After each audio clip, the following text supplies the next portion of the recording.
শাশুড়ি বৌমার সম্পর্কের মূল দ্বন্দ্ব সাধারণত শুরু হয় একজন পুরুষকে কেন্দ্র করে, ছেলে ও স্বামী। একজন মা তার ছেলেকে ছোটবেলা থেকেই লালন পালন করে বড় করেন এবং স্বাভাবিকভাবেই তার প্রতি এক ধরনের অধিকার বোধ গড়ে ওঠে।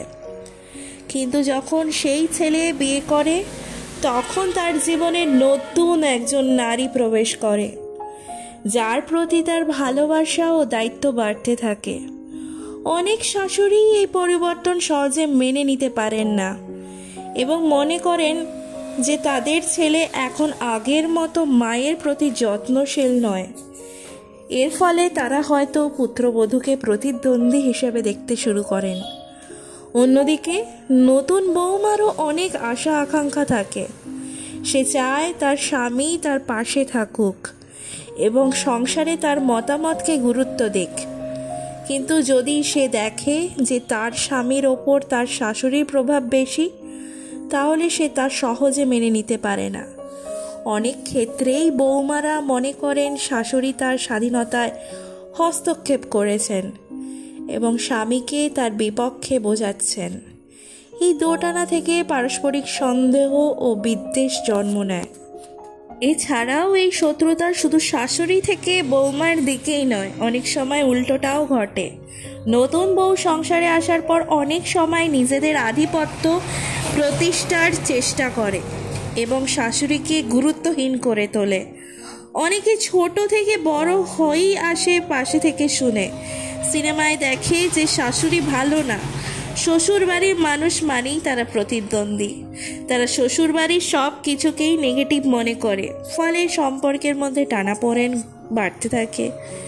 শাশুড়ি ও বৌমার মধ্যে অনেক সমস্যার মূল কারণ হলো জেনারেশন গ্যাপ বা প্রজন্মের পার্থক্য। তারা ভিন্ন সময়ে বড় হয়েছেন, ভিন্ন সামাজিক পরিবেশে বেড়ে উঠেছেন, তাই তাদের চিন্তাভাবনা, মূল্যবোধ এবং জীবনের ধারাতেও পার্থক্য রয়েছে। এই পার্থক্যের কারণে অনেক সময় একে অপরের মতামত ও জীবনযাত্রা মেনে নেওয়া কঠিন হয়ে যায়। শাশুড়ি হয়তো মনে করেন তারা সময়ে নারীরা সংসার কেন্দ্রিক ছিলেন, কিন্তু বৌমা এখন কর্মজীবন বা ব্যক্তিগত স্বাধীনতাকে গুরুত্ব দেন। অনেক শাশুড়ি মনে করেন যে তিনি তখন বৌমার অবস্থানে ছিলেন, তখন শাশুড়ির কথা মেনে চলতে হয়েছে, তাই নতুন প্রজন্মেরও একইভাবে চলা উচিত। অন্যদিকে বৌমা যদি দেখেন যে তারা ব্যক্তিগত পছন্দ অপছন্দ বা সিদ্ধান্তকে গুরুত্ব দেওয়া হচ্ছে না, তবে তিনি রাগান্বিত হন। এতে পারস্পরিক অভিমান ও মানসিক দূরত্ব তৈরি হয়, যা সম্পর্ককে আরও কঠিন করে তোলে। এই সম্পর্ক সুন্দর ও মধুর করে তোলার চাবিকাঠি হলো বোঝাপড়া, শ্রদ্ধা এবং ভালোবাসা। শাশুড়ি যদি বৌমাকে শুধুমাত্র একজন নতুন সদস্য হিসেবে নয়, বরং নিজের মেয়ের মতো গ্রহণ করে, তাহলে সম্পর্কটা আরও সুন্দর হতে পারত। একইভাবে বৌমাও যদি শাশুড়িকে কেবল একজন কর্তৃত্বশীল ব্যক্তি হিসেবে না দেখে, বরং একজন অভিজ্ঞ অভিভাবক ও পরিবারের অংশ হিসেবে সম্মান দেন, তাহলে ভুল বোঝাবুঝি কম হতো। ছোট ছোট আন্তরিকতা, সময় কাটানো, খোলামেলা কথা বলা, এইসবই সম্পর্ককে শক্তিশালী করে তোলে। আজ যে মেয়েটি বউ হয়ে অন্যের ঘরে গেল, একটা সময় সেই আবার নিজের সন্তানকে বিয়ে দিয়ে শাশুড়ি হন। ছেলে বিয়ে দিয়ে ঘরে বউ আনেন, কিন্তু সময়ের দুই প্রান্তে দাঁড়ানো একই মানুষটি যেন দুইটি আলাদা সত্তা।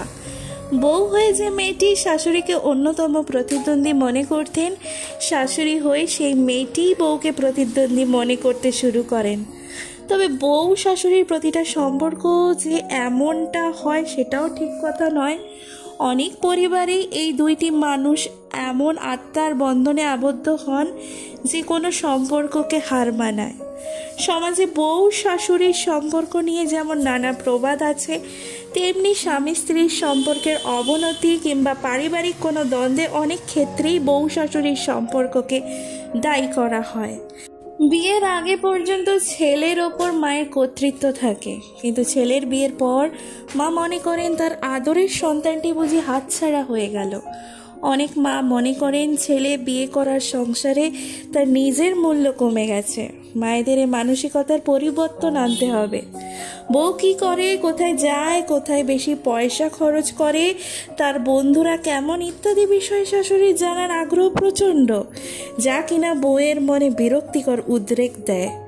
এই যুগের অনেক বউই চান স্বাধীনভাবে চলতে, কিন্তু শাশুড়ির ব্যবহারের কারণে তা অনেক সময় সম্ভব হয়ে ওঠে না।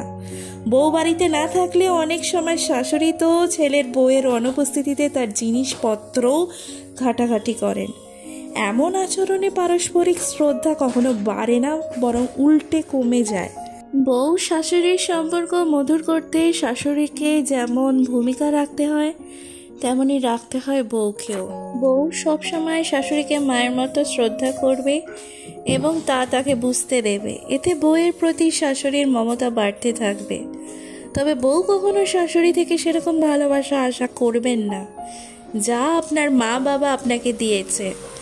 বিয়ের পর স্বামীকে সব স্ত্রী পুরোপুরি নিজের মতো করে পেতে চান, আর সেই জায়গায় ভাগাভাগির বিষয়টি কোনোভাবে মাথায় এলেই বউ শাশুড়ির সম্পর্ক খারাপ হতে শুরু করে।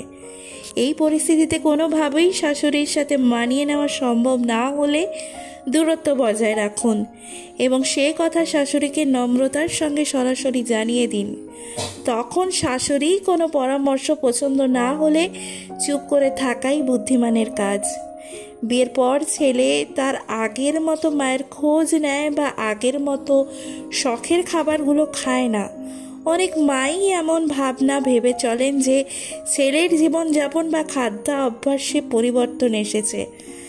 একেবারেই স্বাভাবিক, অথচ ছেলেকে বুঝতে খানিকটা ভুলই করেন মারা। কারণ নতুন জীবনে পরিবর্তন আসবে, এটাই বাস্তব। তা মেনে নিলেই কিন্তু আবার সংসারে সুখ ফিরে আসতে পারে। ছেলে ভালো থাকুক, সুখে থাকুক, তা পৃথিবীর সকল মাই চান। কাজেই ছেলের মতামতের প্রতি মায়ের শ্রদ্ধা রাখা দরকার। রাগারাগি বা অভিমান না করে সমস্যা নিয়ে বউয়ের সাথে সরাসরি কথা বলুন। এ যুগের আধুনিক এবং শিক্ষিত মেয়েরা অবশ্যই তা বুঝবে। যে কোনো সম্পর্কে একে অপরের প্রতি শ্রদ্ধা অনেক বড় বিষয়। বউ শাশুড়ি বেস্ট ফ্রেন্ড হবেন তা ধরে না নেওয়াই ভালো। যে শাশুড়ি নিজের শাশুড়ির কাছে খারাপ ব্যবহার পেয়েছেন তার মাথায়ও ওই বিষয়গুলি গেঁথে থাকে। তিনি হয়তো কথায় কথায় সেই উদাহরণ টেনে বউকে চাপে রাখতে চান।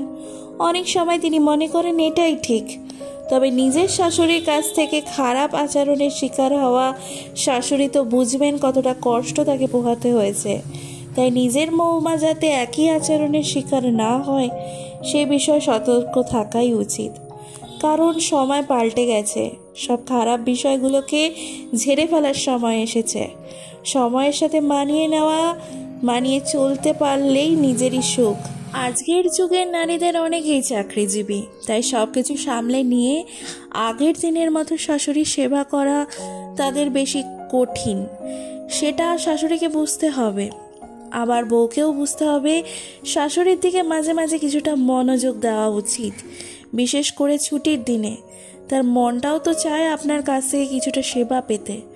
সময় পেলেই শাশুড়ির সাথে গল্প করুন, স্বাস্থ্যের খবর নিন। বিভিন্ন গবেষণা থেকে জানা যায় যে বিশ্বের প্রায় সব দেশেই বউ শাশুড়ির সম্পর্ক সাধারণভাবে প্রায় একই রকম। দুইজন নারীর মধ্যে সম্পর্ক খারাপ থাকলে বউ শাশুড়ি কিংবা ননদ বৌদির মতো সম্পর্ক বলে ঠাট্টা করা হয়ে থাকে। তবে বউ শাশুড়ির সম্পর্ক সুন্দর রেখে সংসারে শান্তি বজায় রাখা সম্ভব, যদি দুপক্ষই সেটা চায়। কেননা এক পক্ষের দ্বারা সংসার সামলানো সম্ভব না।